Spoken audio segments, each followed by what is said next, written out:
In this video, I'm going to teach you how to convert from grams to moles and vice versa to determine the amounts of reactants and products in a reaction, and then eventually we'll move towards determining limiting reactants and percent yields. Are you ready? Let's go ahead and get started. So, to calculate the amount of products that will be formed from a given amount of reactant, you must do the following. First, balance the chemical equation, unless you've already done that. Second, always, and I put 6 exclamation points here, convert the amount of reactant that you've been given into moles, or if you prefer millimoles, unless it's already given to you in moles or millimoles. So I'm going to shake my hands around like a pirate and say, always, always, always, always, always, always, always, always, always convert to moles. Third, use the stoichiometric coefficients in the chemical equation to create a reactant to product ratio. And then fourth, multiply the amount of millimoles, or moles, from step 2 by the ratio that you have in step 3 to determine the amount of product made. Let's take a look then at a problem. When benzene reacts with bromine, bromobenzene is obtained according to this equation. So, when 30 grams of benzene react with excess bromine, how many moles of bromobenzene are made? And how many grams? And then separately, when 20 grams of bromine react with excess benzene, how many moles of HBr are made? And how many grams? Now, I'm not going to do this for you here, but you can click a link here to a separate video in which I show you how to do that on the .cam. Now to another problem. Several brands of antacids use aluminum hydroxide to react with stomach acid, which contains primarily HCl, and in doing so undergoes this reaction. I want you first to balance this equation, then calculate the number of grams of HCl that can react with 0.5 grams of aluminum hydroxide. Afterwards, calculate the number of grams of aluminum chloride, this product right here, and the number of grams of water formed when 0.5 grams of aluminum hydroxide reacts. Once again, I'm not going to do this problem for you here, but you can click a link here to a separate video, which will show you how to do it on the .cam. Here's another one. The complete combustion of octane, whose formula is given here, and that happens to be one of the major components of gasoline, proceeds according to this equation. How many moles of O2 are needed to burn 1.5 moles of octane? How many grams of O2 are needed to burn 10 grams of octane? And octane has this density. How many grams of O2 are required to burn 15 gallons of octane? Similarly, I'm not going to do this for you here, but we'll invite you to attempt it on your own, and then if you like, you can click the link here to a separate video in which I'll show you how to do it on the .cam. That moves us to a new topic, that of theoretical yield. Now, the theoretical yield is the amount of product that you would calculatedly, and I'm not sure if that's actually a word, but anyway, the amount of product that you would calculatedly make from a given amount of reactant. In other words, if I run a reaction, I put in a certain amount of reactant, how much product am I expecting to get out? Now, to determine the theoretical yield, just follow the same steps that we've already been doing for the previous examples. First, balance the chemical equation, unless it's already balanced. Second, always, with 6 exclamation points, convert the amount of reactants from grams into moles, or millimoles if you prefer, unless it's already given to you in moles or millimoles. You can never ever keep it in grams. You can't convert from grams of one thing to grams of another directly. Grams and grams do not touch each other. Only moles and moles. You always, always, always have to convert to moles. Hopefully I've made my point. Third, use the stoichiometric coefficients in the chemical equation to create a reactant to product ratio. And fourth, multiply the amount of millimoles or moles from step 2 by the ratio you created in step 3. The amount of product calculated is its theoretical yield. Let's take a look then at a problem. When benzene, once again, reacts with bromine, it makes bromobenzene. When 30 grams of benzene react with excess bromine, what's the theoretical yield of bromobenzene? And when 20 grams of bromine react with excess benzene, what's the theoretical yield of HBr? I'm not going to do this for you here, but we'll post a link here to a separate video in which I show you how to do it on the .cam. Hopefully now, with a command of this subject under your belt, let's move on to the next one, which is very, very related, and that is limiting reactants. The limiting reactant is the reactant that runs out first in a chemical reaction. The other reactant, the one that doesn't run out, is said to be added in excess. Now, this can be a very daunting subject for students to understand at first, so please pay attention. To determine which reactant is the limiting reactant, you first of all have to balance the chemical equation, then always convert everything into moles, then, based on the stoichiometric ratios for the reactants in your equation, determine which of your reactants is in excess and which one will run out first. And then last, remember that the one that runs out first is your limiting reactant. I think this is easy to understand if you look at an example that I call the bicycle example. I want you to pretend that you own a bicycle factory. Your factory makes bikes so simply that all you have to do is the following process to make a bike. You have one frame and two wheels, you slap them together, you have a bike. Now I realize that real bikes aren't actually that simple in real life, but I'm trying to make this very simple. You only have two parts that you have to put together, one frame and two wheels. You slap those together in your factory and you have a bike.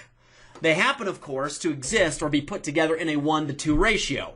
One frame for every two wheels. Hopefully you can kind of picture that in your mind. So I have a series of questions to ask you. If I have two frames and two wheels, which reactant, the frames or the wheels, will run out first? And if I do that, how many bikes will I end up making? I want you to think about this question and see if you can figure it out. In fact, you can pause the video here and then I'll go ahead and talk you through it in a moment. So here's the answer. As you can imagine, if you have two frames and two wheels, you're actually going to have more frames than you have wheels to go with those. Since every individual frame requires two wheels, you actually have to have 4 total wheels to go with 2 frames. So what that means is that one of those frames is going to be used, combined with the 2 wheels, to make one bicycle, and the extra frame will just be an excess and left over. So that means, once again, that the thing that's going to run out first is the wheels, because you don't have enough wheels for all the frames, so you have excess amount of frames. You also end up getting one bike out the other end. Hopefully you're okay with that. How about this question? What if you have 4 frames and 4 wheels? What if you have 8 frames and 15 wheels? What if you have 10 frames and 22 wheels? Now, I'm not going to talk you through these ones, but we'll invite you to think about them in your own mind. Make sure that you have your head wrapped around how to picture this, how to picture which thing runs out first, and how to picture how many bikes get made out of the other end, okay? Because you really need to have a solid lock on this before we go on. Are you ready then? Are you sure? Are you sure? Are you sure? All right, let's take a look at a little bit more abstract example. And I say abstract because it's difficult to picture in your mind individual molecules on the molecular level because you can't see them. But here is one. I want you to imagine this equation where I've got 2 moles of water reacting with 1 mole of O2 to form 2 moles of H2O. It's a very real reaction, and it can totally be done. Now, although this seems much more abstract, it's exactly the same principle and logic as with the bicycle example. So I ask you the question, if I had 2 moles of H2 and 1 mole of O2, how many moles of H2O would I make? You can think about that. I've got 2 moles of this, 1 mole of that. How many moles of H2O do I get out? Yeah, obviously I'm going to get out 2 moles of H2O. Okay, because I just gave you the numbers that are the coefficients in front of these in the balanced stoichiometric equation. Okay, let's move on to a slightly tougher one. What if I had 4 moles of H2 and 1 mole of O2? Which reagent would run out first? I invite you to think about that. Okay, I'm not going to answer it for you. Now, this example. If I had 4 moles of H2 and I had 12 moles of O2, which reagent would run out first? And how many moles of H2O in this case would I make? Now, hopefully you have a solid command of this and you can answer that question because you need to be able to go on. So with this in our minds, we're now going to move on to the subject of percent yields. When we run reactions in real life, we almost always isolate less product than the calculated amount would predict. We lose product on glassware, sometimes we lose product somewhere, and sometimes the reactions don't go perfectly. So we accordingly report something called a percent yield to quickly communicate how efficient a given reaction is. How do you calculate percent yield? Well, to determine your percent yield, you first balance the chemical equation, unless it's already balanced. Second, always convert everything to moles, or millimoles if you prefer, but don't leave it in grams or milliliters or any of that crap. It has to be moles or millimoles. Third, determine which reactant is your limiting reactant, as we just got done discussing. And fourth, calculate the amount of product, either in moles or millimoles, that would be formed from your limiting reactant based on your equation stoichiometry. This is called your theoretical yield. So this is the amount of product that you would form if everything went perfect. And then fifth, calculate your percent yield by using this equation. Your actual yield, and keep in mind your actual yield is the amount of product that you actually got when you ran the reaction, and usually that's told to you in the problem.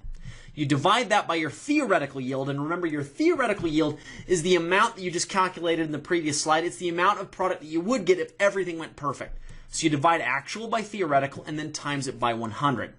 Now this might seem a little abstract, so let's go ahead and take a look at a problem. Sulfur and oxygen react to produce sulfur trioxide according to the equation right here, which is not balanced. In a particular experiment, 7.9 grams of SO3 are produced by the reaction of 5 grams of O2 with 6 grams of sulfur. What is the percent yield of SO3 in this experiment? Now, if you like, I invite you to attempt to do this on your own using the steps that I just outlined, or get at least as far along as you can. At that point, if you still have some confusion, you're welcome to click the link here to a separate video in which I'll show you how to do it on the board. Now, having watched that video or gotten a command on your own of how to do this, I now invite you to do this next problem. Propane that has this formula reacts with oxygen in the air to produce carbon dioxide and water. Now, I haven't written out the equation. You should be able to write out the formulas of the reactants and products just by that sentence description and then balance that chemical equation. Now, in a particular experiment, 38 grams of carbon dioxide are produced by the reaction of 22.05 grams of propane with excess oxygen. What is the percent yield of this reaction? Now, this is interesting because it already tells you that oxygen is the excess reagent, so you don't need to figure out what their limiting reactant is. It's propane. So I'm not going to do this problem for you, but invite you, based on what I've just shown you, to do it on your own. That takes us to the end of this lecture set. Please stay tuned to the next one, in which I'll continue doing a systematic review of chapters 4 and 5 from first semester Gen-Chem. Until next time, my students, have an enjoyable rest of your day.